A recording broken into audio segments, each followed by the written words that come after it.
Coucou à tous, on se retrouve pour une nouvelle présentation de jeu d'oracle. Il s'agit du jeu de Caroline Myss, donc les cartes archétypes.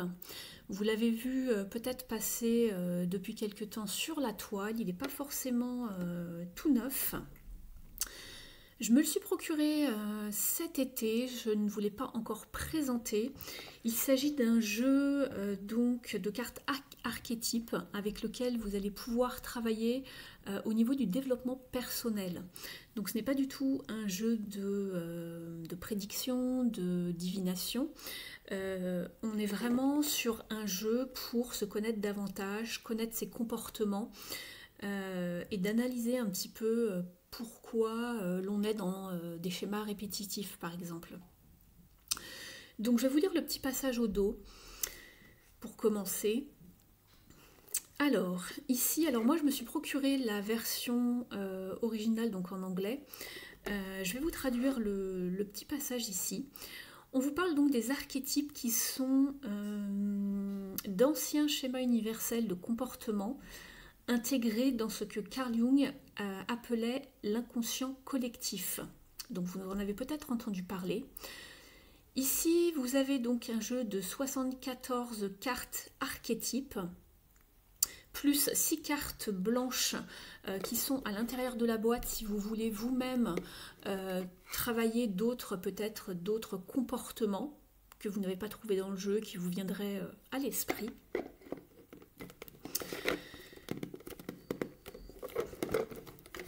Donc 74 cartes qui ont chacune donc une part lumière et une part d'ombre.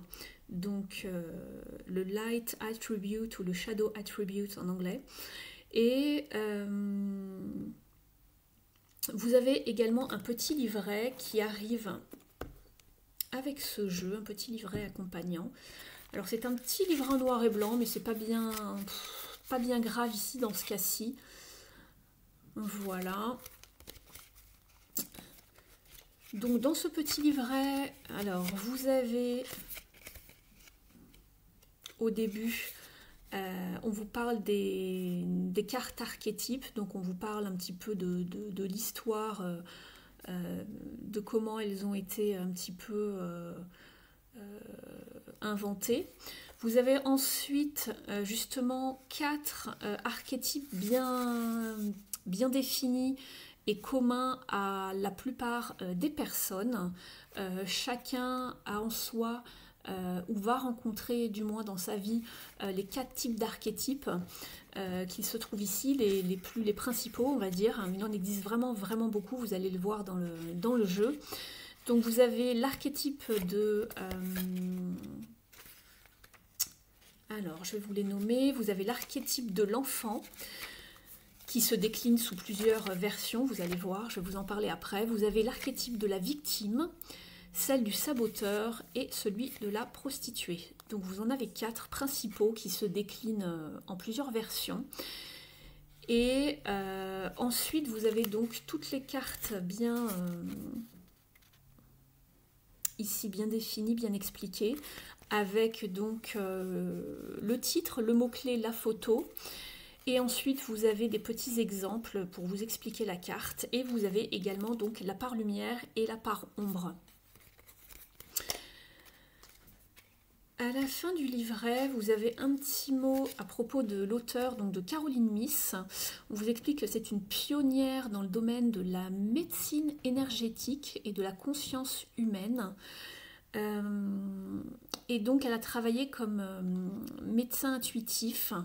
Et elle se décrit comme celle qui voit les maladies dans le corps des patients à travers des moyens intuitifs. Et donc elle se spécialise en assistant et soutenant ses patients, en comprenant comment ils ont développé leur maladie à travers toute la part émotionnelle, la part psychologique, mais aussi les raisons physiques. Donc elle s'intéresse vraiment un petit peu, d'ailleurs comme en Reiki, dans tout ce qui est médecine énergétique, c'est un tout. On ne va pas traiter qu'une seule part en fait, qu'une seule partie. Donc voilà. Donc, je trouve ça intéressant. C'est vraiment un jeu, une bonne découverte pour moi. C'est un jeu intéressant. Je pense l'intégrer maintenant au tirage que je fais donc pour les clients et les clientes qui font appel à moi pour pouvoir vraiment voir ce qui bloque ou comment vous pouvez vous en sortir par rapport à une situation, pourquoi justement vous posez les bonnes questions et savoir pourquoi vous agissez de telle ou telle manière dans une situation bien précise. Je pense que ça peut vraiment mettre le point sur... on peut trouver vraiment quelque chose d'important ici à travailler. Donc voilà. Donc je vais vous présenter les cartes. Voici le dos. Alors la boîte, je vous l'ai déjà montré, il n'y a pas grand chose dedans, il n'y a pas de design, d'art ou de quelque chose d'écrit. Voilà, c'est toute une boîte toute simple. Ici, vous avez 6 cartes blanches pour pouvoir rajouter des archétypes si l'idée vous en vient. Voilà. Alors, on y va, c'est parti.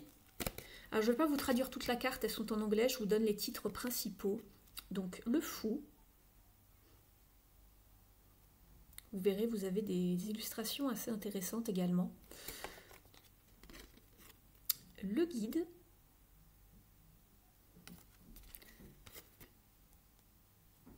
La mère.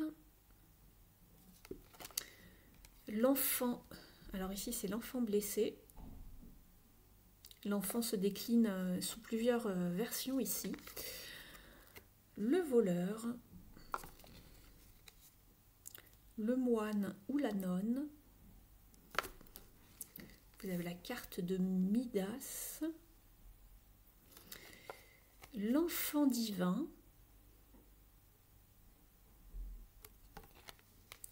Le dépendant. Le libérateur. Le médiateur. Celui qui se venge, le vengeur, le scribe,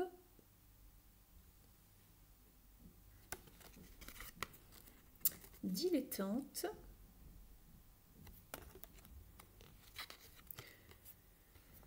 ici le métamorphoseur, alors vous pouvez mettre au féminin bien évidemment, hein. Ici nous avons la brute,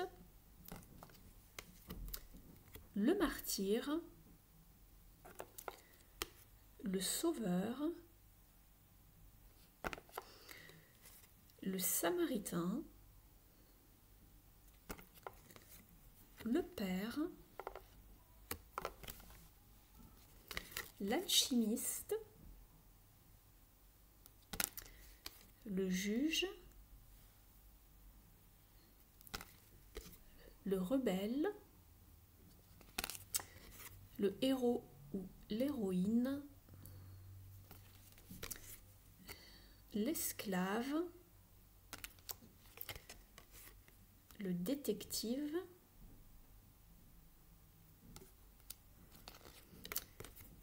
le guerrier, l'enfant orphelin, la déesse, le mystique, l'hédoniste, le pionnier, le destructeur, la reine,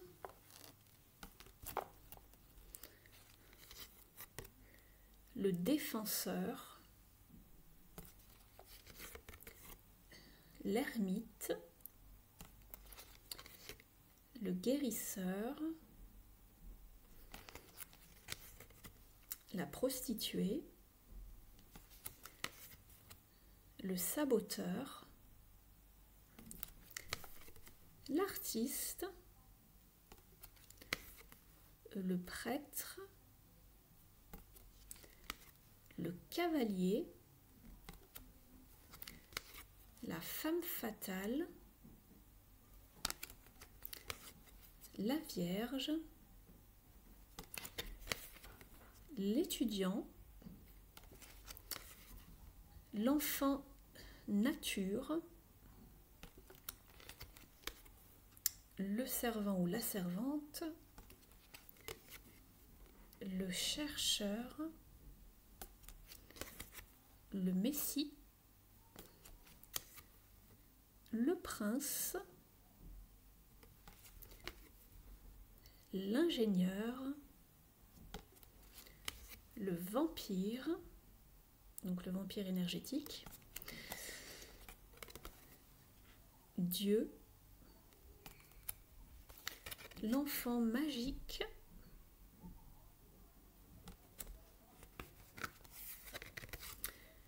le diffuseur,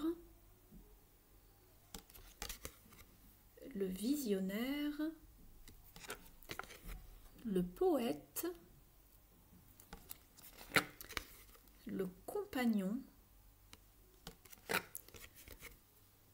l'enseignant, l'amant,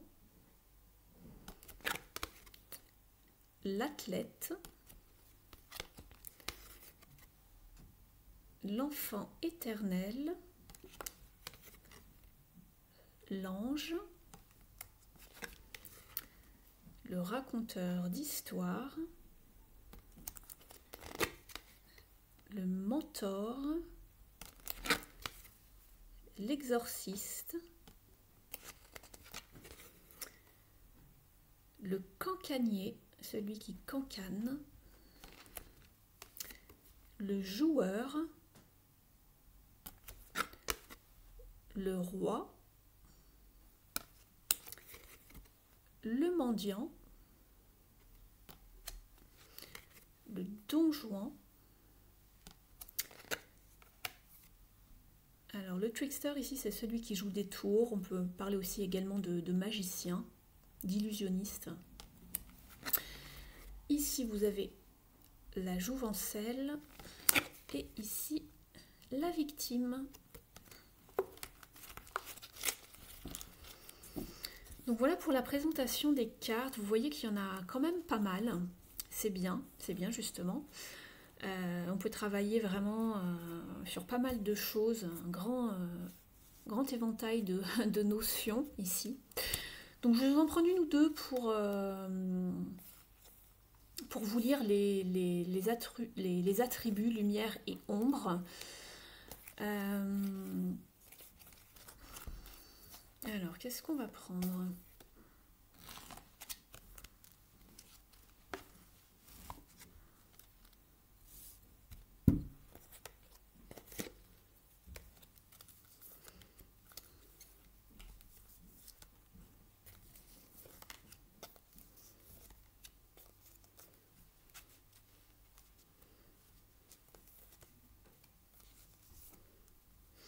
Par exemple, le pionnier. Je regarde un petit peu les illustrations, elles sont vraiment jolies ici. Allez, je prends celle-ci, le pionnier. Pour l'attribut lumière, vous avez donc la passion de faire et de créer ce qui n'a pas été fait avant. Et pour l'attribut de l'ombre, vous avez le besoin compulsif de toujours avancer. Avancer, mais qu'est-ce qu'il en ressort en fait ? Donc voilà. Vous avez sinon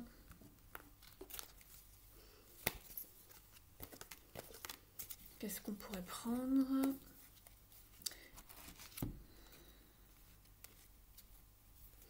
On va prendre le sauveur ici. Alors, pour l'attribut lumière, on vous dit qu'il fournit beaucoup de force et de soutien aux autres qui sont en période de crise, qu'il agit vraiment avec amour et n'a aucune attente en fait, il n'attend pas de récompense. Et pour l'attribut ombre, on vous dit qu'il assume que celui qui a été sauvé va lui donner en fait, va lui rendre l'appareil. Il va y avoir une notion de réciprocité, ce qui n'est pas forcément vrai. Et du coup, il garde également celui qui a été sauvé dans le besoin. Ça peut être aussi de garder les gens dans le besoin. d'une manière ou d'une autre. Il applique une certaine pression ou une certaine parole pour garder l'autre dans le besoin et pour qu'on ait besoin de lui. Donc vous voyez, vous avez soit l'un, soit l'autre. Les deux parfois. Attention. C'est l'effet miroir.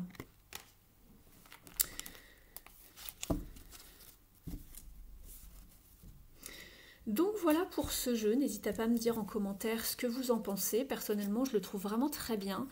Je l'ai déjà testé pour dans pas mal de tirages en fait.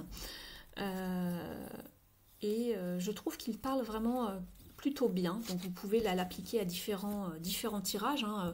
Ça peut être le développement personnel, mais appliquer par exemple à un tirage professionnel, je ne sais pas, quelque chose qui bloque au niveau professionnel, tirez-vous une carte et demandez-vous pourquoi dans telle situation il se passe ce genre de choses, ou pourquoi vous êtes toujours la tête de turc d'une personne, ou pourquoi ça se passe mal avec vos collègues, je ne sais pas, vous voyez, ce genre de choses. Donc je trouve que ça résonne vraiment plutôt bien, ça peut très bien marcher aussi pour le relationnel. Donc voilà, je trouve que c'est vraiment un jeu plutôt bien fait. Donc voilà, la qualité des cartes est bonne, ça faut le rappeler également. Donc elles sont un petit peu plus grandes qu'une carte. Alors attendez, je vais vous montrer mon tarot de Marseille pour comparer. Une carte de tarot classique. Donc voilà, elles ont vraiment l'allure d'une carte d'oracle habituelle. Je vais regarder si j'ai un autre oracle pour comparer ça pour vous. Là, j'ai l'oracle du lotus qui est un petit peu plus petit. Vous voyez? Voilà. La qualité des cartes est donc assez épaisse et pourtant le cartonnage est assez souple. Elles sont un petit peu brillantes, elles glissent bien. Elles sont malléables, vous pouvez vraiment... j'ai quand même des mains assez petites et ça... Voilà, j'ai pas trop de mal à les prendre en main, donc ça va. Elles ne se sont pas abîmées, il n'y a pas eu de... Voilà, aucune carte n'a été écorchée pour le moment au niveau des coins, ni au niveau de la tranche. Alors la tranche, elle est pas forcément brillante ou quoi que ce soit, ils n'ont rien ajouté ici. Je crois que sur la version française, il y a peut-être une tranche de couleur, je ne sais plus si c'est doré ou rouge, je ne sais plus, je confonds peut-être avec un autre jeu, mais je crois qu'il y a une tranche dorée dans la version française, vous me direz si vous vous en souvenez. Moi c'est la version en anglais ou en américain que j'ai, et pareil pour s'étaler, elle glisse très très bien comme vous voyez. Voilà, la boîte est solide. Voilà. Et le petit livret est assez succinct, mais il y a tout ce qu'il faut dedans, je pense.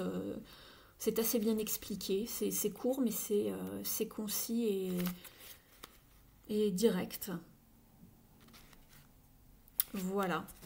Donc voilà pour la présentation de ce jeu. N'hésitez pas à me dire ce que vous avez pensé voilà, de la présentation, des cartes, peut-être des illustrations en commentaire sous cette vidéo. N'hésitez pas à liker si cette présentation vous a plu. Et moi, je vous retrouve très prochainement pour une autre présentation. À très vite. Ciao!